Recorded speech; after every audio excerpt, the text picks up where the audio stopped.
colleagues. This is Belmira Carreno, who's from Properties and Services. She's been in info technology since the 1980s. She did a commerce degree majoring in IT, and she's been a programmer, a database administrator, system analyst, a consultant, an IT manager. She's been self-employed, and she's, I think, currently a manager for systems analysis and for properties and services systems management. You can explain those two roles to us, maybe briefly, would be interesting. And then most interesting, she's lived in Joburg, Barcelona, and Cape Town, some of the best cities in the world, I think, hey, Belmira? Yeah, definitely. Yeah, so you're going to talk to us about how you use AI tools in your everyday work, and I think everyone's very keen for some tips. So. All right, so basically, what I did initially was I got hold of my team and I used them as a bunch of guinea pigs to run through the session, and I thought I would be able to go through the prompts and the the results and work it that way, and it really didn't work very well. It didn't run well. It was confusing for everyone. So I decided, no, okay, that's it. I'm going to create a formal presentation and just go through that, and then we can ask questions and answers and then get into the nitty-gritty of it, because actually, especially if you're looking at SQL scripts or Power BI, DAX commands and that sort of stuff, it gets quite complicated, and it is a bit of a asking prompts in a very specific way. And of course, AI will always answer in a different way depending on its mood. But the point is, it's very useful in that when you're working with it, you're interacting with it, and you're defining the prompts in a much better way that it will do what it needs to do. And I use it practically every day, and it works very well for me. So even though I use Power BI quite a lot, I am not an absolute expert on the DAX commands and the different things that I could possibly do, because sometimes I can't even imagine what it is I could do. So AI is fantastic because it gives me ideas on how to represent things on the dashboards. It kind of takes me out of my thinking mode and gives me alternatives, and it also looks at the data. So, and I also wanted to mention, prior to when I did this the formal presentation, and I used my Power BI and the prompt and all those good things, which you'll see and which I'll show now. Copilot wasn't incorporated into Power BI, and all of a sudden I noticed Copilot is there. I haven't figured it out yet because I tried to go into it and it wasn't really working. So I was going to spend this morning to quickly go and suss it out, but unfortunately I got sidetracked with other data stuff that I needed to resolve. So I haven't quite done that, but I will. So in the presentation, you'll see I say that it would be much more intuitive if Copilot were part of the program, which theoretically is going to come, but we don't have it at UCT. But it looks like UCT does have it, but I don't know if anyone's used it, but I'm not sure that it's actually working, because I kind of played with it just intuitively and it wasn't doing what it was supposed to do. But then I decided maybe I should go and read up on the Microsoft website and actually understand, what the processes are for it. So I haven't had that opportunity yet. And I did go and look, and it says that Copilot is only functional in certain areas, and I did go and check the Microsoft website, and it says South Africa North. I don't know what that means, but hopefully it means that we can use it. So so basically, if it's okay, I'll start the presentation that I did. I'll share with everybody, and of course, if just interrupt me if there's something that you specifically want to ask or whatever. And I did kind of introduce a bit of the AI concepts, which I'm sure everybody's well familiar with, and it might be overboard, I don't know. So but what I wanted to say is that the whole presentation, all the content, everything that's been done is actually, I used AI. So even though it's a combination of myself, there's AI kind of put the whole thing together, summarized it, decided how I should do it, and I kind of, changed a few parts of it, and then between the two of us, we kind of got it right. And there's a lot of literature that I've read up on AI. For example, when ChatGPT came out, I immediately got an ebook off Amazon on it, on how to use it, and I kind of quickly scanned it again to get some ideas, and I put together a document around AI, and I asked it to summarize it or whatever. So it's kind of all in this presentation I'm going to do. So I'm not taking any credit for any of it. It's pretty much AI, okay? So I am going to now, if you don't mind, I'm going to switch off my camera because you're going to get a nice profile view of me. And I am now going to start the presentation. And by the way, everything that I'm going to do now, I knew nothing about. I used AI to explain to me exactly what I should do and how I should do it, okay? So I'm now going to start my presentation, and hopefully this is the correct one. So, so what it did was it showed me how to create the slides very quickly, how to put notes, what you guys will see, what I will see, and all those good things. So on my screen, I am seeing all sorts of stuff. I'm seeing my slide and notes and all sorts of things. And theoretically, you guys should only be seeing the slide. Is that correct? Correct. Okay, great. So here we go. In this webinar, and you'll see I said it's a webinar by Gemini, ChatGPT, and Bing Copilot. I just used all of them just as examples, okay?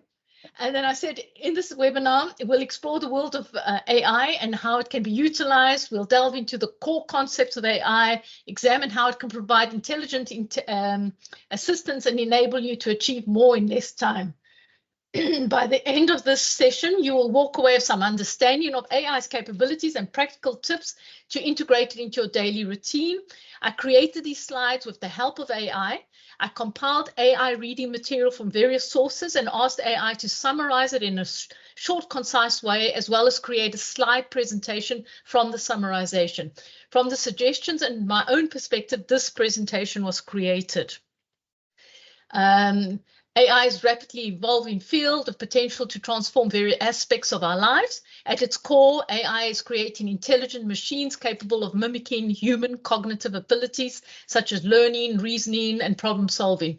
And to achieve this, AI relies on powerful techniques like machine learning with algorithms to learn and improve from data without the need of explicit programming.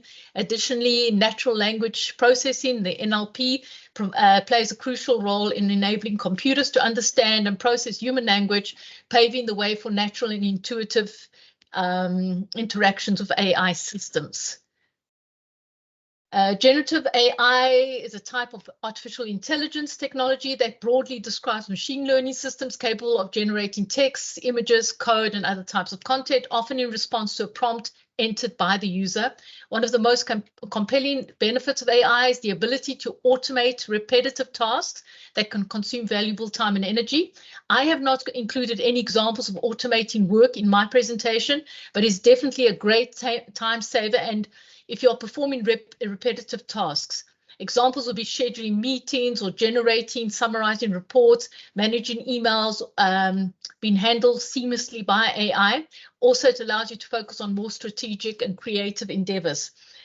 Furthermore, AI can act as a proactive assistant, anticipating your needs and offering intelligent suggestions and solutions.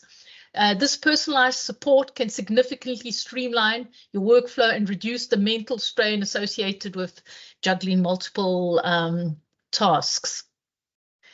So the good news is that getting started with AI is easier than ever. I use ChatGPT, Gemini, and Bing Copilot. To access any of these apps, you need to just register for an account or sign into an existing account on the platform you've chosen. Sorry, someone's bothering me here. These platforms are designed with intuitive interfaces, eliminating the need for extensive technical knowledge. By setting up a profile, you can personalize your AI experience, allowing it to learn your preferences and tailor its responses accordingly.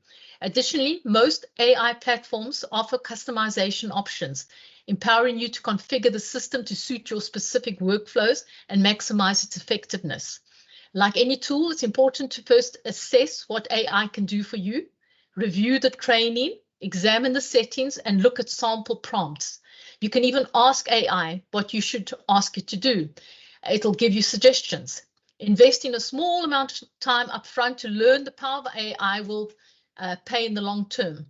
Take a look at your to-do list and determine which of your regular activities AI can help you streamline and iterate it from there. Your first question when starting tasks should always be, how can AI help with this? Effective use of AI assistance requires a clear and specific request, using the context feature, exercising your own judgment, generating summaries and outlines, and regularly updating your profile and preferences. Before making a decision based on information provided by an AI assistant, it is crucial to exercise your own judgment and confirm it. So I'm now going to start giving you examples of prompts that I use and the responses I get, just as an examples of the kinds of things that I use on a daily basis for AI. One of these examples was, this is a response to a frantic email that we often get, requesting reallocation of venues based on capacity. The prompt requests a disconnected reply. So basically, someone emails us and we write just keywords of what it is we'd like in the email to respond, and tell it that we want it in a professional, concise, whatever way we define with the tone, and then and we ask it to rephrase it.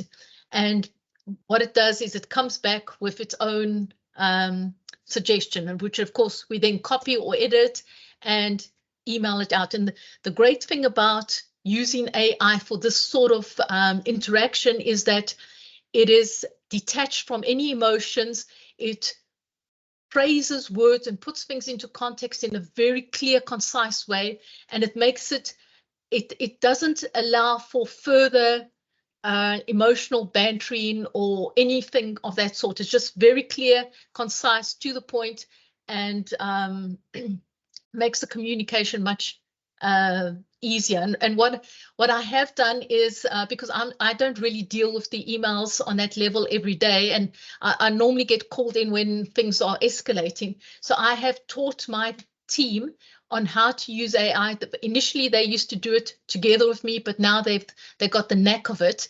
What we do is we sit down together and we say, okay, here's the email. This is the subject matter.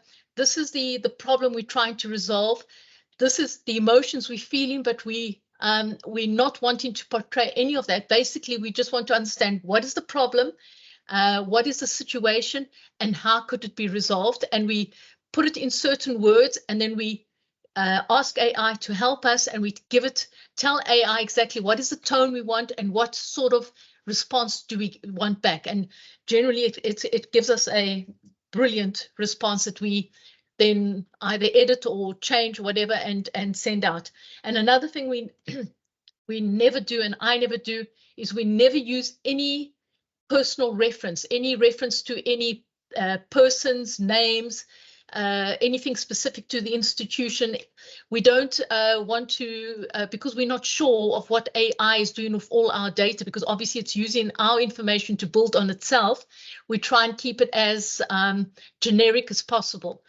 And once we copy it and edit it and send it out, we then obviously personalize it accordingly.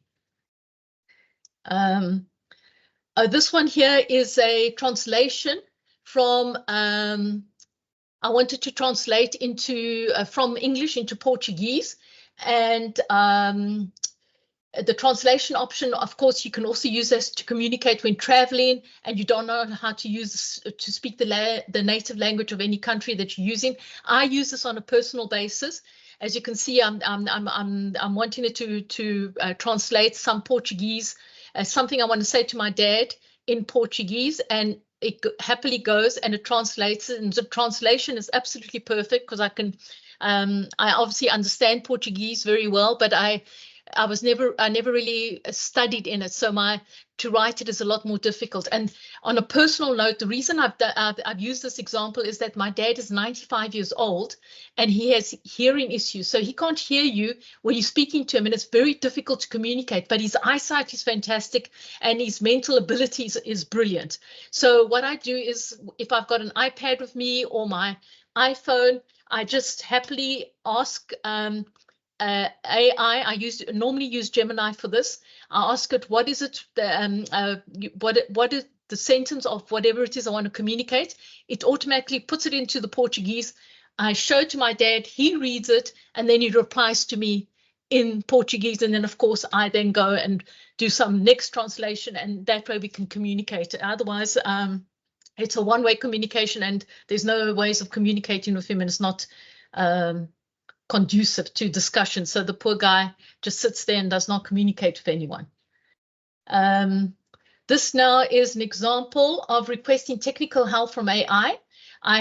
This is when I purchased an ebook from Amazon on how to use ChatGPT some time ago, and I wanted to reference some of the data in this book for this presentation. So in order to do this, I needed to link my laptop to the Kindle e-reader and sync the data. So what I did was I prompted it and asked it for help, and it immediately came with a response. And the response, this was from Microsoft Bing, the Copilot, and it directly relates to my request. It followed the instructions. It was fast and direct. It saved me a lot of time. In the past, I've used Google search. I have to watch a YouTube video, had to do some sort of investigation, and eventually find a solution. But this is much faster and to the point. So I use it for those purposes as well. This is an example of brainstorming and identifying areas for potential bottlenecks and ideas to resolve. So I prompted it, telling it, I'm an expert at creating mind maps, breaking down topics, and the subject is trying to identify problem areas in an educational institution where there's two separate service providers and the education institution. And there are overlapping responsibilities and blame game, and please help to resolve. And this was a real problem that I was actually experiencing in access control. So it happily came up with all sorts of, I've summarized this, by the way, there's a lot more detail, but I didn't want to get into it, whatever, but it's really very good information and detail. And what you can do is you can then further ask it, you can prompt it then and say, because if you look here, it says, develop a clear RACI, which is the roles, accountabilities, consulting, informed, whatever. So you can actually then prompt it further and say, please give me an example of a RACI as suggested above. And then it will actually come up and tell you exactly what the points are. And then you just use it, So instead of having to think of all the points and go through it, it's all there. And basically, you just get down to doing the work. And I did use it, and it worked brilliantly. All right. And then, of course, the thing that I use it mostly for is all the techie stuff. So because I am not an expert in SQL scripts, but I do understand my database, my data sets. I know what it is I'm looking for, the kind of data I would like to get out of it. I happily go and ask. I normally use ChatGPT for this sort of stuff.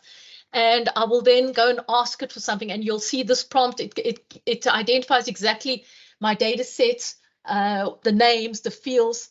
And in this case, you'll see the data fields actually has UCT underscore in front of it, in front of the names and whatever. I take that out because I'm concerned that it might, be really smart and pick up that it's UCT and somehow, I don't know, cause some sort of security issues for us. So I kind of leave it generic. So that's the prompt that I put in, and then it will happily give me the actual prompt,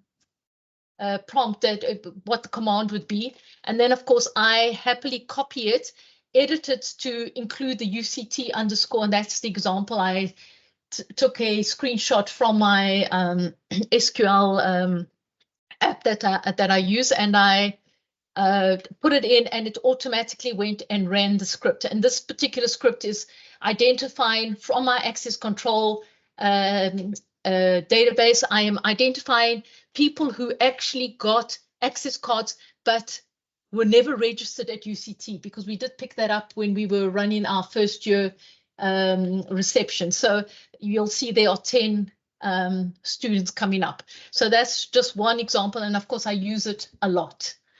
That was for SQLs. And then of course Power BI. So I use Power BI a lot, and of course the DAX commands is I'm not an expert in that area, so but I know what it is I want to do, and it happily helps me with that.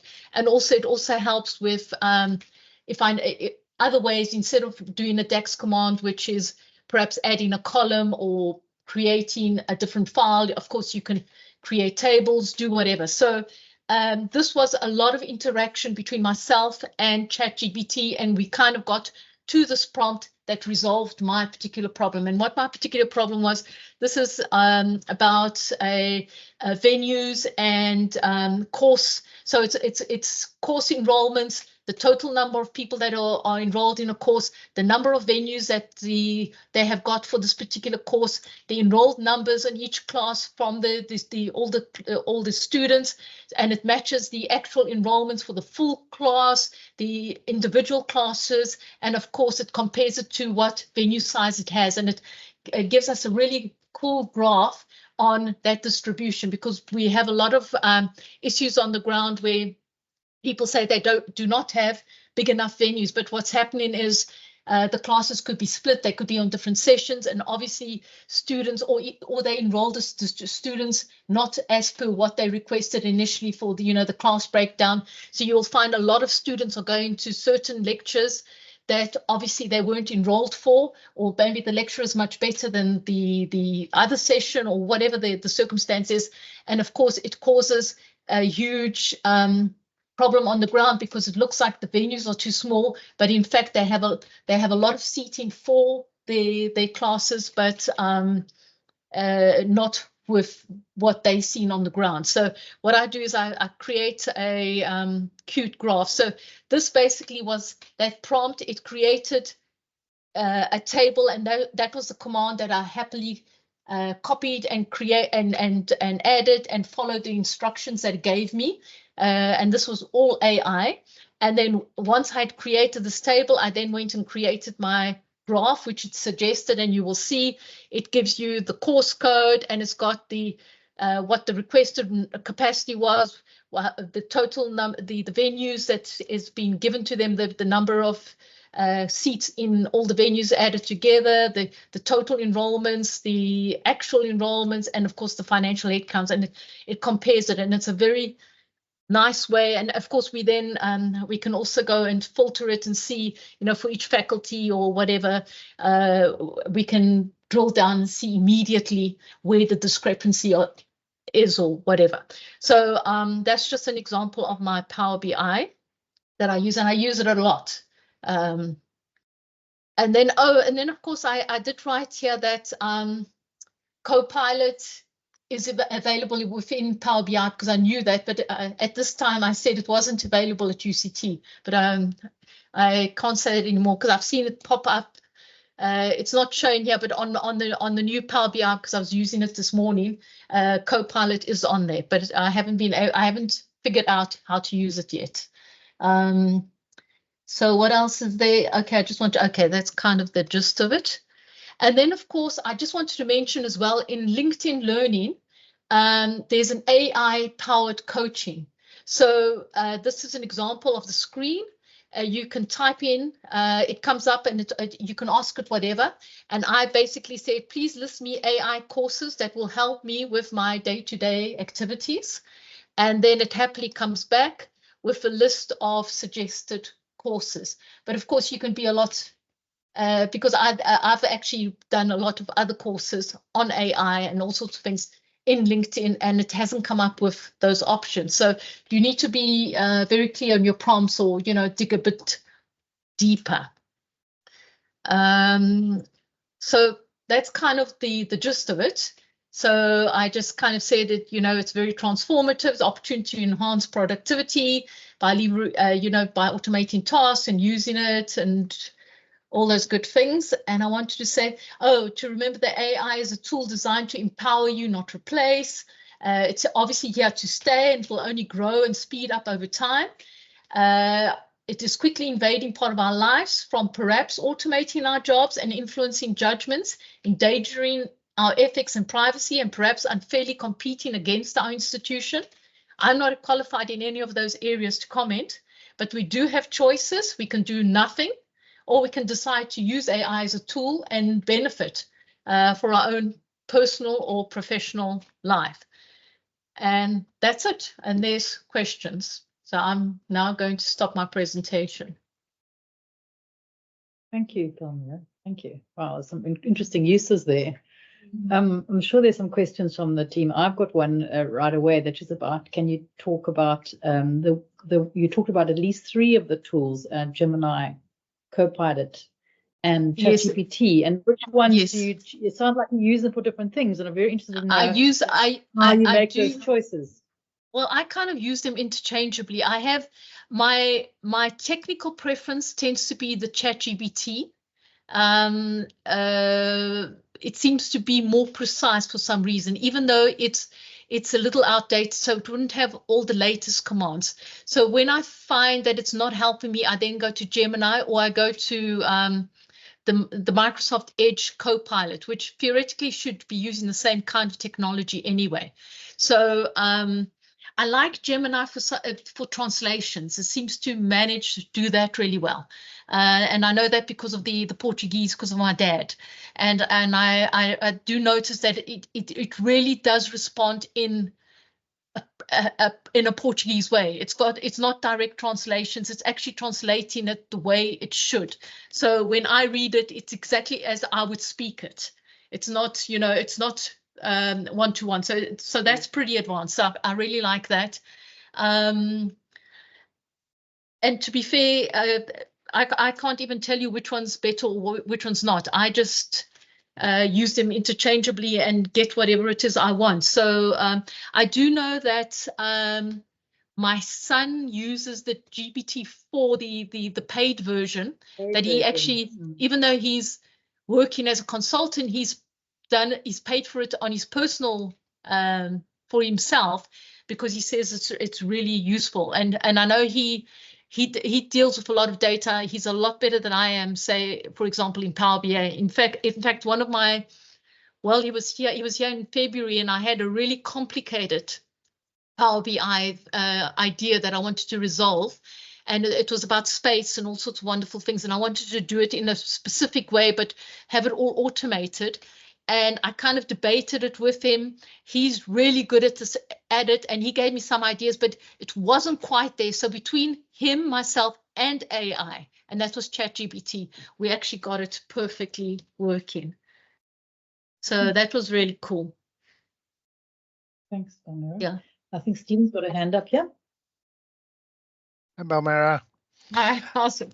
So I'm interested what you found most surprising, and if you've ever been kind of led down a slightly wrong path or subtle errors that were hard to pick up from the AI responses. It sounds like you do a lot of kind of trial and error with the results. Well, to be honest, I haven't really, but my expectations are not, well, I can't say that. I was going to say my expectations aren't overly high, but to be fair, it's always given me exactly what I want. And if it hasn't, I just keep prompting it until I get what I want. And sometimes the Power BI, for example, or the DAX commands can get quite complicated, and it doesn't understand me, and it goes down the garden. It goes on a completely different route, and then we've got to, between the two of us, we've got to come back and understand the exact problem. And then for some reason it works. So it is really a bit of trial and error. And I feel like the more you use it, the better you get. And there's, I know in LinkedIn, for example, I don't use it, by the way, but there's a guy who's got a spreadsheet with a whole lot of generic prompts, and all you do is you put in what you want in the inverted commas. So you kind of copy and paste it, put in inverted commas, and gives you exactly what you want. So it's very specific, but because I'm a little bit more casual and that's more maybe for writing and being creative and probably responding to emails as well. I'm a little bit more casual on that side. I'm more keen on the AI, on the technical stuff, the SQL scripts, the Power BI, the things that allow me, kind of put me on steroids, so I don't have to be that expert. I can use its knowledge, and between the two of us, we can kind of suss it out and do something that I normally wouldn't be able to do without it. So it's kind of helping you with problem definition in a sense, the process of working interactively to refine the prompts. Exactly. Is helping you express the problem more clearly, but you don't need to know the guts of the syntax or the implementation details, but you do need to express the problem clearly enough to get back a workable result. Absolutely. Yes. And of course, and I imagine, I know they're saying that it could, get rid of certain jobs or, whatever, but I think the more expert you are in an area, for example, even probably SQL scripts, I imagine what you would be asking it would be a lot more complicated maybe than what I would be asking it, but it would still have the ability to help you. Because I don't think that we all know everything. So it's just for me, it's just like a massive database of, of information and knowledge that helps us for what we need.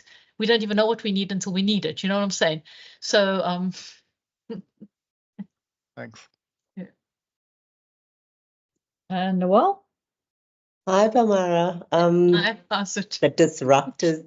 We happen to be in the same digital leadership class, and Balmara is one of those, the teachers, the one that knows everything in class and puts up a hand and just knows everything. Oh dear. It's quite daunting, but because we've been discussing this quite a lot, I'm not sure if you mentioned it at the beginning. Sorry, I was a bit late, but based on UCT's policies and also the idea of how do we use a AI-enabled roadmap to support, actually just to integrate it into support and services, because I'm sure we could use AI for camera surveillance far more effectively, for security, for things like that. But it feels like you didn't wait to be ordained by UCT, head at the top to say, I'm going to use it. And because you're on steroids, I'm not too sure how much competitively your colleagues find oh, why is Balmara getting everything done?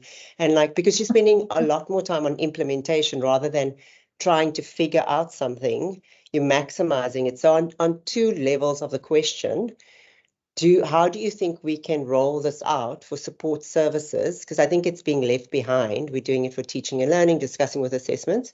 And on a second level, how is your colleagues managing, because you obviously, are you sort of sharing this knowledge with them, or are they just... So from a colleague perspective, that's easy for me to reply to. So because of who I am and how I work, I try and empower everybody in my section as far as possible, because what that does is it frees me. So just like using AI, empowering my people is brilliant, because the less I have to do, the more time I have to learn more stuff. And then, of course, I can then teach them that, So what I do is everything I learn or any new ideas, I call them in and I say, okay, this is the problem. This is how we're going to resolve it.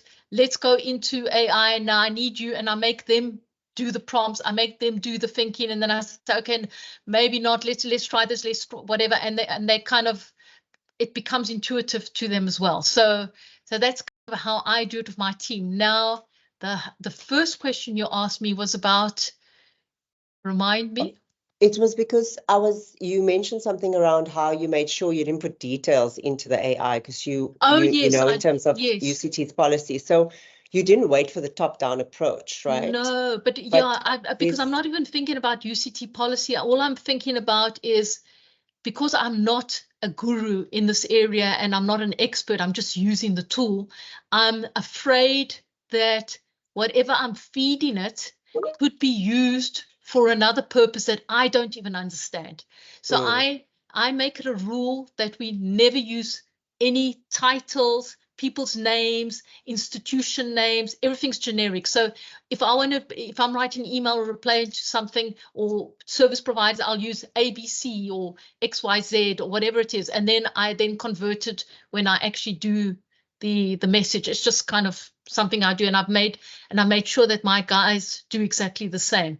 It's not any policy or any real reason why I'm doing this. It's just I'm concerned that because I know I'm using a free version.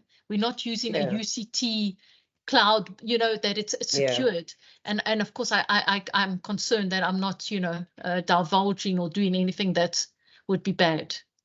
So what I'm hearing from you is recommendations. You've done this quite organically in your team. You've come up with your own sort of ethical approach to it, with the concerns on protection, IP, and that sort of thing. Would you suggest, like, if we wanted to support more services and support, we need like digital AI literacies for people like us who work not directly as lecturers, but we actually work as support services like HR or finance? Well, I'm not sure, because I think when you say directives or are you saying about how to, or? Yeah, because the idea was more like, I was concerned that like HR doesn't have a AI policy on using ChatGPT, and then people are sort of banning, I don't know, just saying that if somebody writes something in HR, they'll just disqualify them instead of having a sort of disclaimer that says. But so you see, I can't even relate to that, because whatever it is that we're using for AI and sending it out or responding to, what is it? I mean, we're not getting marks on it. We're not hurting anyone. All we're doing is we're using the best possible grammar and language and tone to send out something that is concise and professional and to the point. All it's doing is it's making life easier for the person who's receiving the message, because it's a lot clearer and there's no bias or double interpretations. It's clear, and it's awesome. It's easing us off, because now we don't have to keep debating on a point that could be made immediately without, but clearly, what I'm saying? It's not, we're not offending anyone, or we're not breaking we're not copying anybody's IP or whatever it is. This is just pure communication. And it's all we're doing is we communicating in a simple, best possible way. I mean, for example, my mother is completely illiterate. She was born in a village, came to South Africa when she was very young and never studied. And then I had to go to school. And of course, there was a kind of a disconnect, because I was almost this weird child that the teachers can't speak to the parents. And I'm learning English on the fly kind of thing, you know what I'm saying? So now I have that ability. Obviously, I've got on many years and I have picked up the language or whatever, but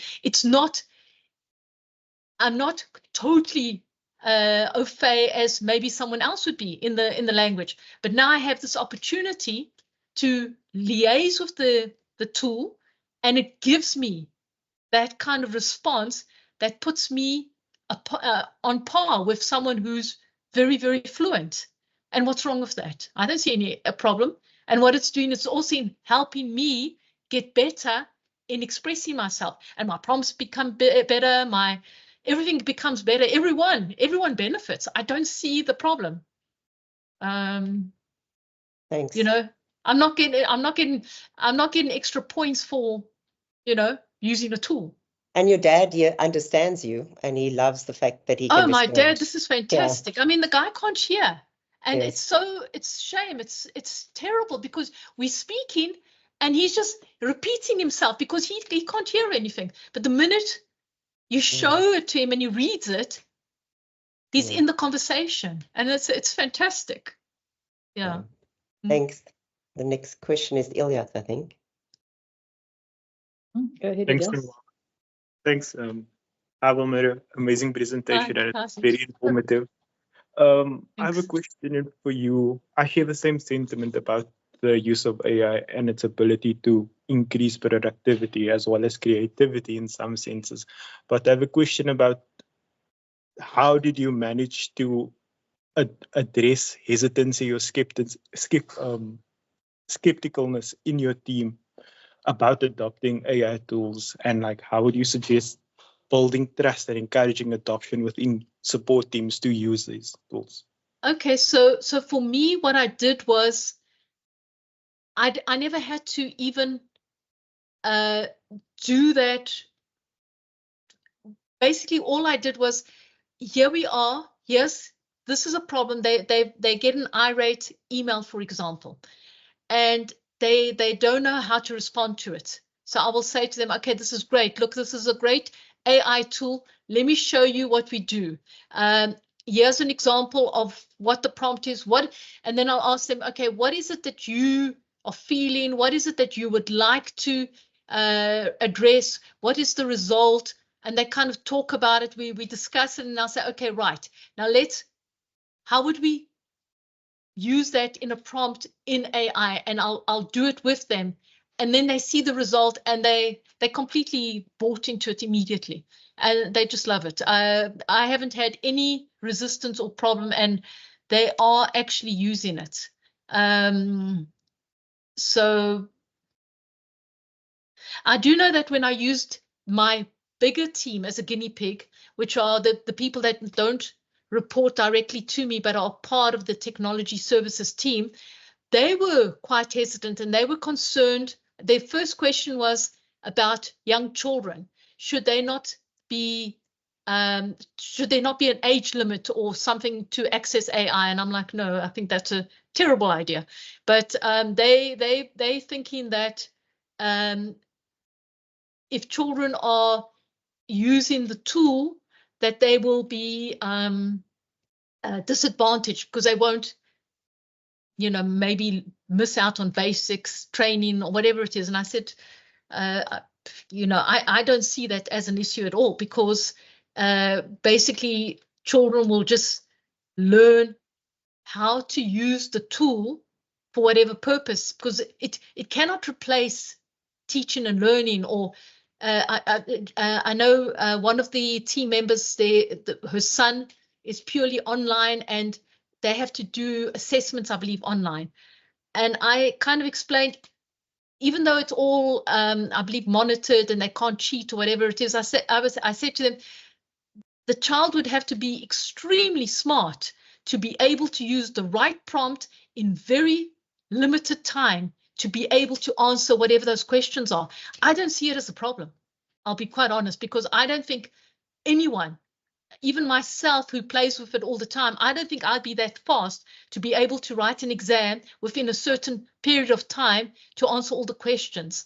Unless, of course, it were, something that was very standard and the AI could replace it immediately. But still, I mean, you've still got to prompt it. You've still got to get the result. You've still got to fill it in. I don't know. It's I do think there's a problem with the fact that people who don't have access versus people who do have access. I think that, yes, we will have a huge discrepancy in that. The people that do have access will benefit way more, even from a learning perspective, than those that don't. So, and that's why I was like, don't ban your children from it, because I think they could benefit. Not sure, yeah. Valmira, Ken's got a question as well. Okay. Hi, Valmira. Thanks so much. I really enjoyed that. I'm not sure this is a question, but it might become a question as I speak. I was really intrigued by the way you speak about your relationship with AI. So a number of times you said the two of us or the three of us, and you gave quite a lot of credit and agency to the AI tools that you mentioned, and you kind of spoke about ChatGPT and Gemini and Copilot in kind of quite familiar term. So do you have a kind of emotional attachment or engagement with the tools? That's my first thing. And then secondly, I mean, you gave a lot of credit to, doing the slides, but when I listen to you, it's like, well, you are in charge very much, it seems to me, looking at you, but I'm just really intrigued about the kind of, as we move to this AI-enabled world, how do we talk about these things and our relationship with effectively statistically modeled databases enabled by machine learning? But we are having, we have feelings and attachments to them, right? So well, I was just interested in that. Well, yeah, perhaps it's just that I'm kind of, as you can see, I've been in IT since the early 80s. So I basically started programming with cards. You used to punch cards and you'd have to have them in a certain order, put it into the card reader. And I kind of grew, and there was DOS, and then there was Windows, and my brain is kind of designed that way that we're just going to get better and better and better. And AI is kind of all of that put together. And it's just like a resource. I feel like I have a great team member that's available for me 24 hours, and I can ask it anything. And I know it's got access to give me that information. And that's why I'm so excited about it. And I love it. I must be honest. And as Stephen asked me, did I even get a bad? Perhaps the answers aren't that great, but it doesn't bother me because I know I can prompt it further. And I know that when we were going at the leadership course that we were doing, that Noel is at as well, he actually mentioned you always should say please, but I'm very bad. I don't do that. I just get to it. I saw you, one of your prompts did have please. I thought that's very polite. I kind of did that for the presentation, but generally I never use please. I'm very bad. I kind of and what's interesting is when AI responds, it actually responds as per how you ask it. By the way, it will say it will say niceties. When you're nice to it, when you're very precise, it will just give you precise. And I'm quite happy with precise. I don't need the niceties. I'm here to just get things done. So generally, I don't bother. But I mean, what is it going to do? It's just a word pattern thing that puts words together and comes up with some sort of answer. So I don't know. For me, it's just been a load of fun, actually. And I know it's not anywhere as sophisticated as it should be, because, and now I'm showing off, but I have a daughter who has a doctorate in brain cancer. And she said to me that the research in brain cancer is not nearly where it needs to be. And AI is not reliable as yet. But she's very confident that in a couple of years, it's going to be brilliant. So, but for us now, for me on, for tools like SQLs and Power BIs and all those good things, it's fantastic because it's basically got what it needs, for, at least for me. No, thank you. That's great. I think there's some follow-up questions in the chat, Janet, for Belmira. Yeah, I was going to say, Tony's asking you, Belmira, to name it. I don't know, Tony, if you want to ask the question. Yeah, do you think there is a friend, a colleague, or an assistant? Do you feel like you're engaging with another mind? It's an assistant. Okay, Tony, I don't know if you want to follow up, or that's okay. Engaging for another mind, kind of, pretty much. It could be like engaging for another mind as well. Absolutely. So that might be, well, an assistant could be that, so more than an assistant, a colleague. Okay. Miriam, you can say your question. Sure. Thank you so much, Belmira, for your presentation. It was very interesting. I was just wondering, you mentioned early in your presentation about AI response, and I think you kind of said it in jest, but you said AI responds depending on their mood. Like, how do you deal with not getting the answer that you want to get? Do you kind of like go around in loops and prompt and prompt and prompt until you get what you want? Or do you sometimes like leave it, wait for a while, and then ask the question again? How do you suggest, how do you suggest dealing with that, those funny little loops that you can get into, because it can be quite frustrating, at least in my experience. Okay, so from a technical perspective, I go round and round, because that's not about mood or tone. It's about accurate answer. So basically, if I want to run an SQL script or do a DAX command, it's got to be very specific. It either works or it doesn't. So what I do is I will try the command, and then I will see, that's not exactly the meaning, and then I will rephrase it. And what it does is it always remembers what you're busy working on. So it happily, it'll continue with the statement. So that's kind of the colleague thing. We kind of debating and saying, oh, okay, no, that doesn't work, let's try this. Oh no, that doesn't work, let's try that. So that, and it's, for me, it's not really a problem, because if I think about it, if I'm working with my son who's brilliant, that's what we're doing.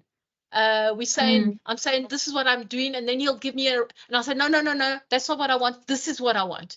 It's exactly the same thing. So I kind of do that.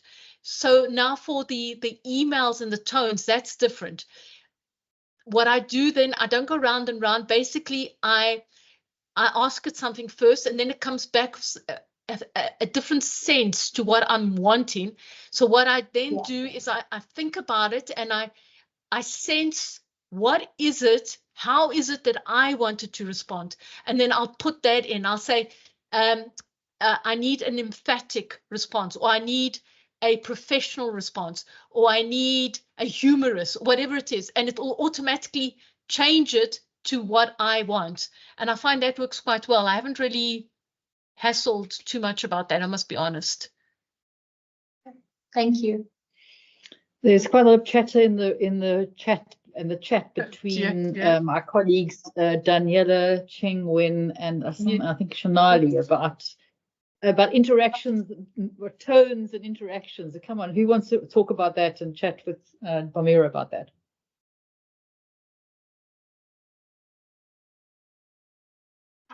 I think that's in reference to prompting strategies, which have been recommended in a paper, which suggests that, emotional appeal, what's also mentioned as tipping, is whether you plead with the model, or you praise it, you're saying, well done, you're doing a good job, can you try another one? Or you threaten it. Apparently. I never get involved at that level, ever. I never say thank you, or you're wrong, or you're right. I always say, that's not the answer I need, this is what I'd want, or that kind of thing. I never say, oh, that's terrible, or you're no. I don't get it personally involved with the AI at all. As far as I'm concerned, it's a tool that I'm using for a reason. Okay. And when I say the tone, it's the response that I need back from it. That's it. Okay. Thanks for that. And then Elias, you want to ask your question? Yeah, sure.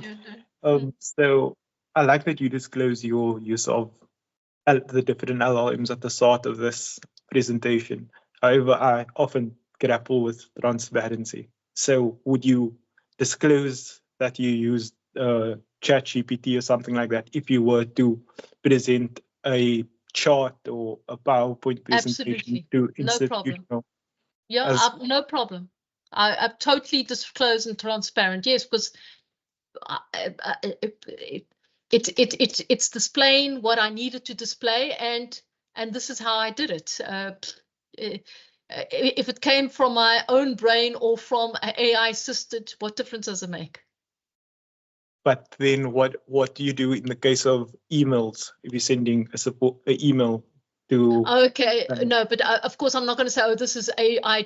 I do it, of course, for example, I do it when I wanted the guinea pig session with my people. I got a really humorous a response from AI. In fact, it's hilarious if you read it. And at the end of it, I said, as you can see, this is AI generated. I do that. Okay, the reason I ask is because I work in a support role where I'm often dealing with students or staff members, and I worry that, sometimes you can see that students are using AI in their support queries. So I'm just worried that we're heading to this world where it's just LLMs interacting with LLMs. Yeah. But is that, I mean, is that a problem? It's stating what the issue is, and you're replying to it. Doesn't matter how it's done as long as the problem is solved. I'm not sure. Yeah. For me, it's just about getting things done, really, to be honest. Okay. Thank you for that. Thanks, Almira. There's some interesting chats happening here. I think, I think we're coming to the end of the time. We've got a few more minutes. If anyone's got a last burning question, we can take it. Otherwise, we're going to wrap. So anybody's want to ask Almira anything? Last query? Okay, well, I think thank you very much for taking the time, and it's really been great. We've been working a lot in the teaching learning field, and a lot of the debates about the ethics with assessment and learning, and it was just really good to hear from somebody who's just doing like get work done stuff with it. It's a different sort of set of issues here. It's obviously not that there are no ethics, but it's a different question that you're dealing with, and I think it's been really helpful for you to share with us all your different uses, and certainly given me lots of ideas, and I think as your encouragement just to make it into a friendly tool, right? And we can drop the please and thank yous. Thank you. I've been trying to reduce the number of words in my prompts. As my basic theory is like get less words into the prompt because they're just going to confuse things. I will be honest. I very rarely use niceties when I deal with AI. I did it in the presentation because after our leadership course it was necessary, and I'm like, oh dear, I don't. Yeah, Belmara, what did you say the reason is if we start saying please, they remember us when machine learning takes over? Oh really? I don't. What did you say that he had some reason that we have to build? Yeah, we have to remember that we were nice to it. Oh dear. I'm going to be targeted. Yeah, and I was like, the rude ones, they're going to come back at us. But I don't use, I mean, I'm not rude. For me, it's not a human being. It's just, it's a tool. Yeah. I popped in the chat that Reddit has developed ChatGPT's Dan, which is do anything now. And a lot of women have been, developing a relationship with Dan because it's audio. So it's, he prompts, Dan is the boyfriend now. So, I mean, there's definitely a line. Okay, I'll be honest that I don't have any sort of relationship with AI. I am to the point. You promised. And absolutely. It's just Full a really cool tool. It was lovely hearing your session. I'm going to suggest that you give a session in the digital leadership Lord, please course. don't. You're way ahead of that. Thanks, Belmara.